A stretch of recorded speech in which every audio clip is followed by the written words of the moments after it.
Pues vamos a comenzar orando. Gracias, bendito Señor, por esta noche. Gracias por un día más que nos permites culminarlo y nos permites sentarnos a estudiar tu palabra, Señor. Gracias porque tú nos hablas a través de ella y nos haces entender tu santidad y nuestra necesidad de ti. Nos haces entender, Señor, de la obra que tú has hecho en nosotros y del poder que tenemos a través del Espíritu Santo. Gracias, Señor, porque tu obra nos permite poner freno al pecado y nos permite, Señor, comprender que debemos honrarte con nuestras actitudes. Te lo pido en el nombre de Cristo Jesús. Amén. Pues vamos a leer Oseas capítulo 12, ya solo quedan 2 capítulos más, el 13 y el 14, y terminamos. Dice así Oseas capítulo 12. Efraín se apacienta de viento y sigue al solano. Mentira y destrucción aumenta continuamente, porque hicieron pacto con los asirios, y el aceite se lleva a Egipto. Pleito tiene Jehová con Judá para castigar a Jacob conforme a sus caminos. Le pagará conforme a sus obras. En el seno materno tomó por el calcañar a su hermano, y con su poder venció al ángel. Venció al ángel y prevaleció. Lloró y le rogó. En Betel le halló, y allí habló con nosotros. Mas Jehová es Dios de los ejércitos. Jehová es su nombre. Tú pues vuélvete a tu Dios, guarda misericordia y juicio, y en tu Dios confía siempre. Mercader que tiene en su mano peso falso, amador de opresión. Efraín dijo, ciertamente he enriquecido, he hallado riquezas para mí. Nadie hallará iniquidad en mí, ni pecado en todos mis trabajos. Pero yo soy Jehová tu Dios, desde la tierra de Egipto. Aún te haré morar en tiendas, como en los días de la fiesta. Y he hablado a los profetas, y aumenté la profecía, y por medio de los profetas usé parábolas. ¿Es Galaad iniquidad? Ciertamente vanidad han sido. En Gilgal sacrificaron bueyes, y sus altares son como montones en los surcos del campo. Pero Jacob huyó a tierra de Aram. Israel sirvió para adquirir mujer, y por adquirir mujer fue pastor. Y por un profeta Jehová hizo subir a Israel de Egipto, y por un profeta fue guardado. Efraín ha provocado a Dios con amarguras, por tanto hará recaer sobre él la sangre que ha derramado, y su Señor le pagará su oprobio. Bien, hasta ahora hemos estado viendo distintos tipos de pecado en relación al pueblo de Israel. Hemos visto que Oseas ha estado denunciando distintos tipos de pecado y hemos ido viendo en nosotros cómo esos pecados, desde idolatría, desde confianza en uno mismo, en que puede hacer las cosas, pensar que se le puede engañar a Dios, pues hemos estado viendo que realmente Dios conoce todo y conoce bien el corazón de cada uno de nosotros. Pero también en medio del pecado hemos visto esperanza. Y yo creo que el capítulo 11, entre todos los capítulos que hablan de esperanza, es el más intenso, es el que más fuerza le pone a esa esperanza en medio del pecado, ¿no?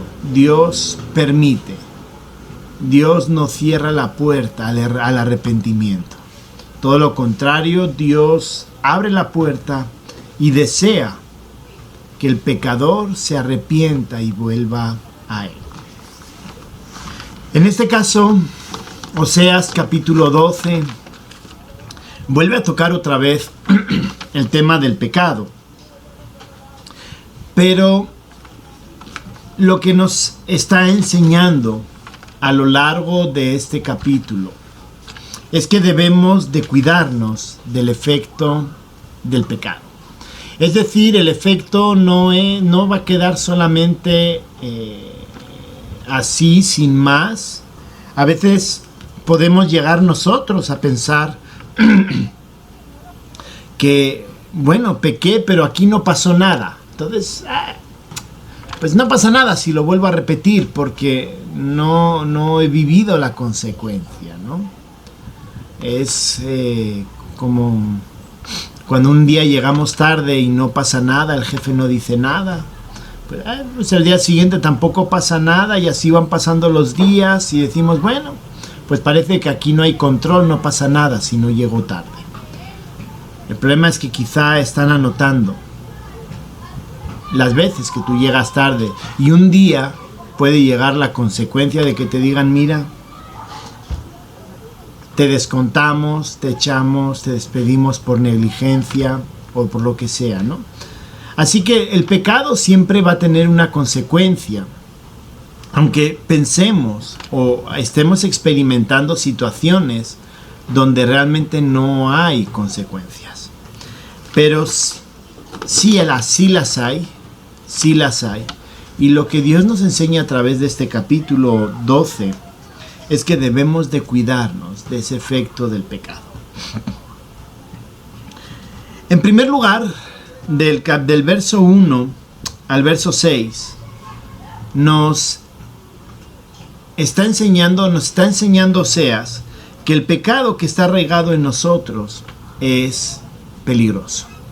Miren, y vamos a leer con cuidado y con detalle versos del 1 al 6. Efraín se apacienta de viento y sigue al solano.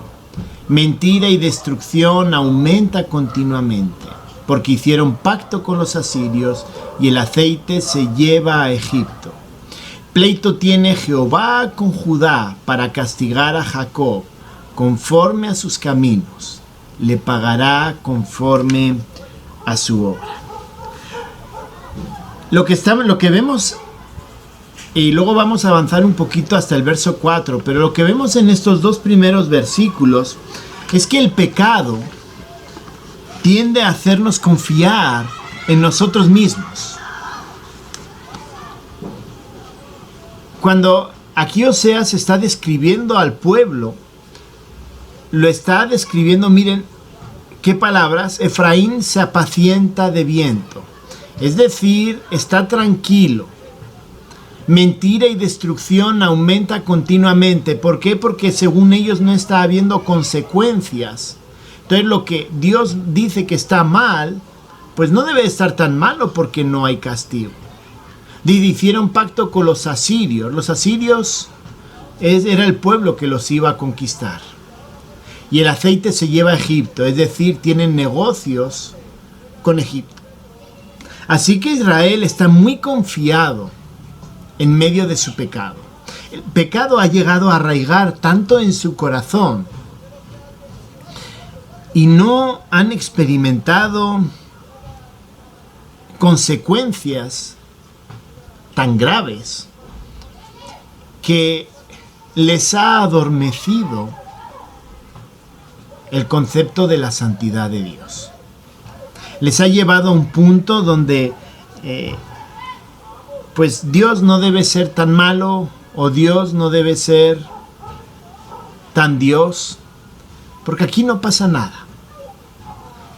Nos dijeron que no hiciéramos pactos con extranjeros y lo estamos haciendo y aquí no pasa nada. Estamos pecando como pueblo y aquí no pasa nada. Y yo creo que es un punto de reflexión importante para nosotros. Es un punto de reflexión importante. Pues como les decía antes, muchas veces pecamos y pecamos en un pecado constantemente. Luego les voy a compartir a través del grupo un artículo de John Piper que habla justamente de ese pecado continuo, ¿no? ¿Cuál es una respuesta pastoral? Pero básicamente,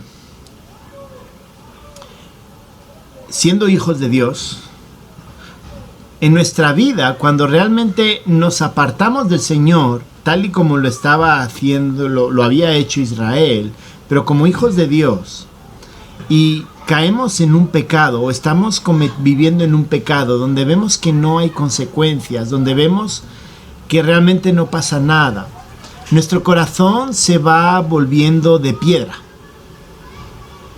Nuestro corazón ya ni siquiera lo ve como pecado. Y lo que vamos a ver es que Dios en un momento dado va a poner en orden nuestra vida. Y miren acerca de esto, porque estamos hablando de que el pueblo de Israel, el pecado que les está acusando es el del engaño, el de la mentira. Y para hacerles entender acerca del engaño, que es como una tradición o como que es algo muy arraigado en ellos, miren lo que habla el versículo 2 hasta el 4. Pleito tiene Jehová con Judá para castigar a Jacob conforme a sus caminos. Le pagará conforme a sus obras. Es decir, lo primero que hace Dios es decirles, miren, parece que todo va bien, pero va a haber castigo. Y ahora le mete a Jacob.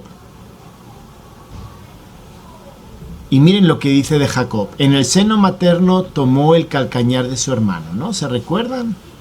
Iba a salir Esaú, agarró, le dio tiempo a atar a la haya el hilo rojo para saber quién fue el primero, pero se metió y salió el otro, salió Jacob, le usurpó. Dice, con su poder venció al ángel y prevaleció, lloró y le rogó, en Betel le halló y allí habló con nosotros. Está hablando de Jacob. Y recordemos que Jacob, una de las características que tuvo es que su vida fue una vida de engaño, de mentira. Y entonces les está apelando a que esa mentira, ese engaño, está muy arraigado en los corazones de ellos.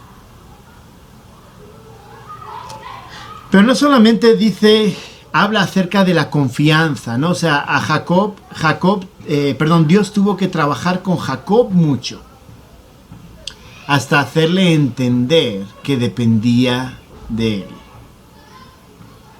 Porque Jacob siempre pensó que por él mismo podía hacer todas las cosas. Es decir, estaba tan arraigado el pecado del engaño en Jacob que Dios tuvo que trabajar bien duro con él, ¿no? Hasta la batalla con el ángel. Y fue en la batalla con el ángel del Señor que ahí comprendió que se tenía que someter a Dios. Y justamente eso es lo que les está echando en cara, ¿no? El pecado está muy arraigado en ellos. Pero no solamente habla de ese pecado que está arraigado, como diciéndoles, bueno, pareciera que esto viene de familia, no hay nada que hacer, sino que en el verso 5 y el verso 6, lo que está diciendo es que Dios manda a volverse. ¿Por qué? Porque Jacob se volvió. Jacob estaba viviendo ese engaño, esa mentira, pero Jacob tuvo un momento en el cual comprende quién es Dios y se entrega completamente. Y el verso 5 y 6 justamente le hace ese paralelo con el final de la vida de Jacob al pueblo de Israel y básicamente le está diciendo lo mismo. Miren, Jacob vivió todo esto de engaños, pero llegó un momento en el cual fue confrontado y él se entregó. Versos 5 y 6 dice, mas Jehová es Dios de los ejércitos, Jehová es su nombre. Tú pues, vuélvete a Dios, guarda misericordia y juicio, y en tu Dios confía siempre. Así que en medio del pecado, ese pecado que está arraigado en nosotros, Dios por un lado lo va a confrontar, y lo va a confrontar con el fin de que nosotros entreguemos ese pecado. Ese vuélvete a Dios es lo que nosotros llamamos el arrepentimiento. Arrepentimiento es darse una vuelta de 180 grados y caminar en el sentido contrario. Y hermanos, no es esquivar el pecado. Arrepentirse tiene que ver con un giro completo. Un giro de 180 grados. Dar la vuelta al pecado. Y caminar hacia el otro sentido. Porque si lo esquivo voy a seguir caminando todavía más hacia el pecado. Quizá esa prueba la superé y no pequé. Pero si sigo caminando de forma más profunda en el pecado, es que me va a envolver de tal manera que yo no voy a poder salir del pecado. Dios le está diciendo al pueblo, Dios nos está diciendo a nosotros, volvámonos a nuestro Dios. Y dice, guarda misericordia y juicio. Y algo que me gusta de este verso es que comienza hablando de la misericordia de Dios. Es decir, en medio de volvernos de ese pecado que está arraigado en nosotros, de esos pecados que realmente han, como diría mi padre, ¿no? O sea, el pájaro hizo nido en nosotros. Dios sigue teniendo la misma misericordia. Y ojo, va a haber juicio. Obviamente Dios tiene que hacernos entender que eso es pecado. Pero el fin de volvernos es confiar siempre en el Señor. Así que realmente Dios, en estos primeros 6 versículos, nos habla acerca del pecado que está arraigado en nosotros. Ese pecado que nos lleva a la destrucción. Pero que Dios nos llama a arrepentirnos y volvernos a Él. ¿Por qué? Porque Él es un Dios misericordioso que nos está esperando. Hermanos, los pecados arraigados en nosotros. Y es algo que debemos de tener cuidado. Lo hemos dicho ya varias veces durante esos estudios. Tendemos como personas a categorizar los pecados. Estamos en contra de lo que la Iglesia Católica llama el pecado venial y el pecado mortal. El venial es el pecadito y el pecado mortal es el pecado imperdonable. En la Iglesia Católica, un pecado mortal, estás obligado a volver a hacer el bautismo y a volver a hacer confesión y la confesión. Tienes que volverlo a hacer todo porque es un pecado grave. Y nosotros no le ponemos nombre a los pecados. Y quizá muchas veces decimos que los pecados son iguales para Dios. Pero internamente para nosotros categorizamos. Y robar no lo vemos como, lo voy a poner así, en la oficina nos dan un bolígrafo para escribir un bloc de notas para tomar nuestras notas del trabajo, o nos dan una impresora que debemos de utilizarlo para asuntos de trabajo. Y no vemos el hecho de llevarnos ese bolígrafo o ese cuaderno, o hacer fotocopias personales, o hacer trabajo personal, o muchas más cosas, no lo vemos con el estatus de robar. Nos escudamos en que es que no me pagan suficiente, entonces me justifico. Pero hermanos, debemos de aprender a que lo que no es mío y me lo llevo se llama robar. Entonces, para nosotros robar significa robar dinero en efectivo, pero robar, 5,000 pesos no lo vemos pues para tantos. Han sido 5,000 pesos, han sido 500 pesos, han sido 1,000 pesos. Pero entonces robar ya lo categorizamos como no, mira, es que ya son 100,000 pesos, ya son 50,000 pesos, ya es un banco, ya es una tienda, ya es una moto. Entonces, si se dan cuenta, nosotros tendemos a categorizar los pecados. Y eso nos impide darnos cuenta de esos pecados que están arraigados dentro de nosotros. ¿Por qué? Porque a nuestros ojos ese pecado arraigado no lo estamos viendo como pecado. Y es algo que debemos de trabajar. Hermanos, voy a serles franco. Yo estoy batallando con pecados arraigados dentro de mí.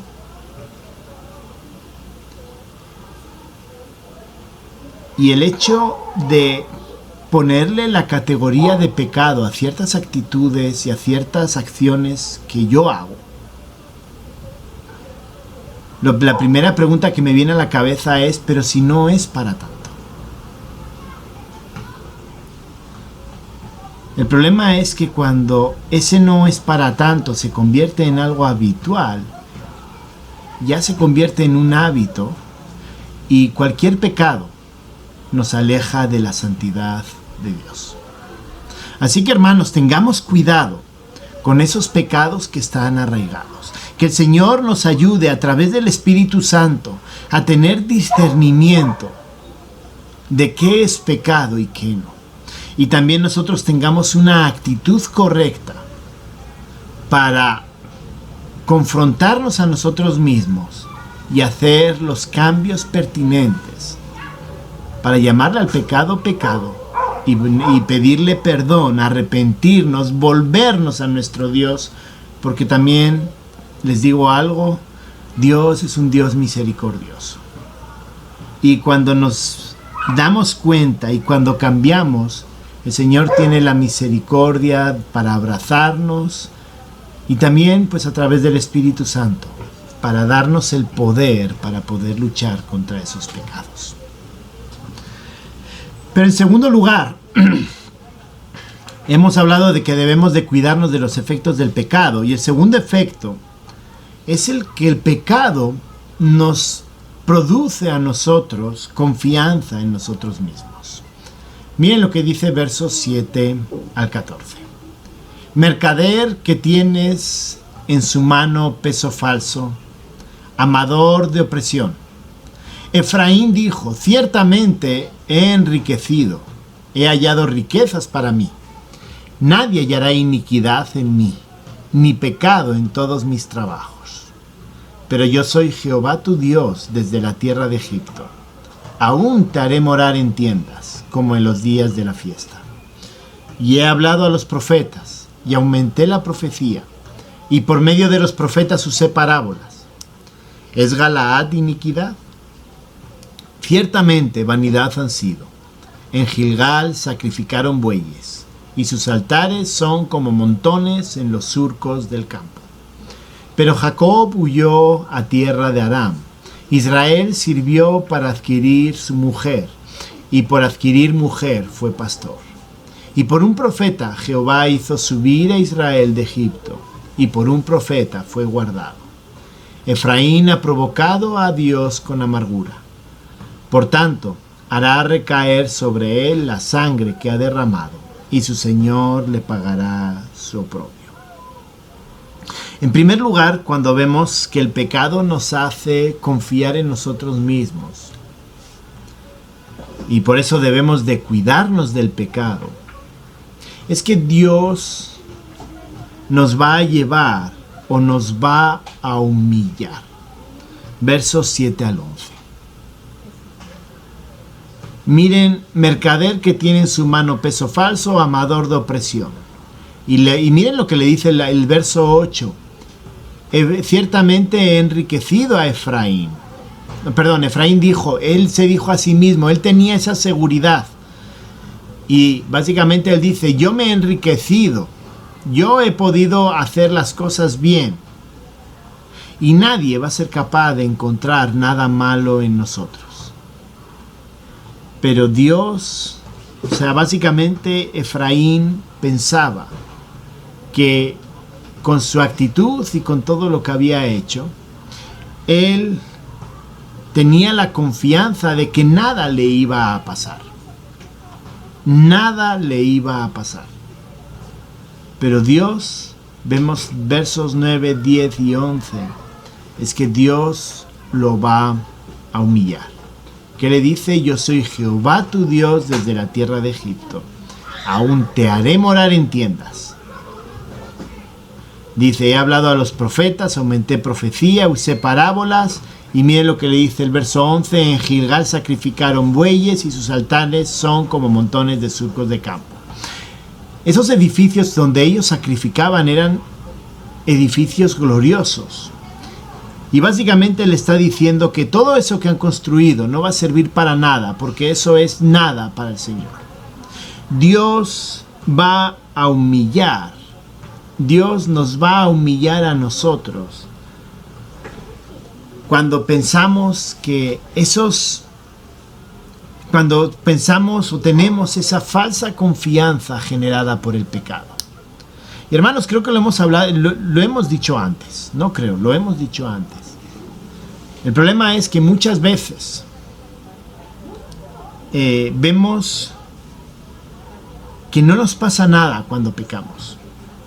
Y como les decía, cuando vemos que no pasa nada, esa práctica se va volviendo habitual, o ese pensamiento se va volviendo habitual. Y como vemos que no pasa nada, dejamos de sentir dolor porque como que lo relativizamos. Pero cuando tenemos esa confianza y básicamente decimos, bueno, aquí no pasa nada, todo va bien, no se preocupen, llega Dios. Y llega Dios a humillarnos. Llega Dios a humillarnos. Así que en medio de esa confianza por el pecado, debemos de tener en cuenta que Dios nos va a humillar. Y el objetivo de humillar no es... Y ya también lo vuelvo a repetir porque creo que debemos de entenderlo. El objetivo de esa humillación es que nos acerquemos a Dios. Ese es el objetivo de la humillación. Que nos volvamos a acercar a Dios. Así que Dios nos humilla para que nosotros le miremos.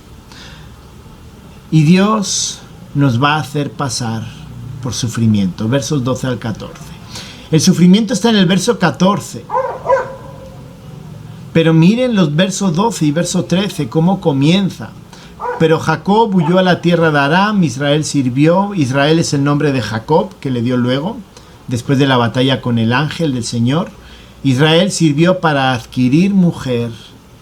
Es decir, él se volvió sirviente, estuvo con Labán. Tuvo que trabajar 14 años. Por adquirir mujer fue pastor. Él había sido llamado a algo más grande y fue pastor. Y dice, y por un profeta Jehová hizo subir a Israel de Egipto. Está hablando de Moisés. Y por un profeta fue guardado. Miren lo que está hablando acerca de Israel. Acerca de los efraimitas. Le está diciendo que en realidad Dios es el Dios que les había guardado en todo momento. Recordemos que antes les ha dicho que Dios les va a humillar. Es decir, todo lo que hayan hecho les va a hacer pagar el precio. Y los va a humillar para que miren a sus ojos. Para que le miren a Él y se vuelvan a Él. Y aquí Dios tiene que volver a hablarles. Para insistirles que realmente quien ha cuidado de ellos, quien no les ha hecho pagar todavía las consecuencias de su pecado, de ese pecado que ha quedado bien enraizado en ellos, ha sido Dios. Hermanos, nosotros estamos igual. Dios nos va a humillar, pero humillar con el objetivo de que volvamos a mirar a Dios y que entendamos que el que nos ha cuidado, incluso en medio de esos pecados, es Dios. Porque nos ha cuidado con el fin de que podamos volver otra vez a mirarle a Él. Pero termina diciendo acerca de esa parte del sufrimiento, Efraín ha provocado a Dios con amarguras. Por tanto, hará recaer sobre él la sangre que ha derramado, y su Señor le pagará su propio. Es decir, Dios está queriendo que vuelva. Dios está queriendo que ellos se den cuenta quién es el que les ha cuidado realmente. pero en ningún lugar Dios dice que les va a perdonar o les va a quitar las consecuencias del pecado. Hermanos, la misericordia de Dios es algo grande, es algo que podemos disfrutar, pero también tenemos que tener algo en claro. Dios nos va a hacer pagar las consecuencias de nuestro pecado. Esto es un llamado, realmente es un llamado a que verifiquemos, evaluemos nuestras vidas frente a Dios, a que evaluemos cómo está nuestro pecado, cómo está nuestro corazón. ¿Realmente estamos entregados a Él? ¿Realmente nos autoevaluamos frente a la palabra de Dios para ver cómo están nuestros corazones? Dios utilizó al profeta Oseas para hacer la evaluación de ese pueblo. Pero nosotros tenemos la palabra perfecta, la palabra profética completa. No nos hace falta que venga alguien con un mensaje de Dios, así como Dios me ha dicho. No, tenemos a la palabra de Dios para que cuando la leamos nos confronte. Hoy pues vuelvo a insistir con Piper. Piper básicamente en un libro que nos habla acerca del efecto de la palabra de Dios, básicamente dice: si salimos igual que de haber leído la palabra de Dios, es que realmente hemos leído mal la palabra de Dios. Para Piper, y la misma palabra, especialmente la misma palabra lo afirma, y eso debemos de comprenderlo, la palabra de Dios debe transformarnos y debe atacar esos pecados que están enraizados, que están bien amarrados en nuestro corazón y que no los queremos soltar. Así que cuando leamos la palabra, permitamos que Dios nos confronte a nosotros. Permitamos que Dios nos haga evaluar nuestro pensamiento y nuestras vidas. Y mucho cuidado, tengamos mucho cuidado con ese pensamiento de que yo tengo razón. Esa confianza, ¿no? La que hablábamos de esa confianza. La confianza de que como no me ha pasado nada, pues la palabra de Dios quizá pues no esté tan acertada en ese punto. La palabra de Dios es, como se dice, es la palabra de Dios. Y si no hemos sufrido todavía alguna consecuencia, es porque Dios ha tenido misericordia de nosotros. Así que cuando leamos la palabra, esté en nuestro corazón atento, y nosotros con honestidad miremos cómo están nuestras vidas. Oremos. Gracias, bendito Señor, porque tu palabra es más dulce que la miel. Porque quizá este mensaje pueda sonar duro, difícil, pero la realidad es que es un mensaje donde nos invitas a evaluar nuestras vidas y a ceñirnos a lo que tú quieres de nosotros. A evaluar nuestras vidas, cómo están esos pecados, Señor. Esos pecados que practicamos y que quizá ya no tenemos ni siquiera la sensibilidad de que son pecados. Señor, pueden ser muchos. Mentira, pornografía. Y pornografía no solamente es así, sino películas, revistas, carteles. Todo aquello, Señor, que nos hace ver a tu creación, a nosotros, al hombre, de la manera inapropiada a como tú lo creaste. Señor, hay muchas cosas que se van normalizando en nuestras vidas y que son pecado, pero nosotros dejamos de llamarlo pecado. Ayúdanos, Señor, a llamarlo como tal y a buscar la manera de cambiar. Te lo pido en el nombre de Cristo Jesús. Amén.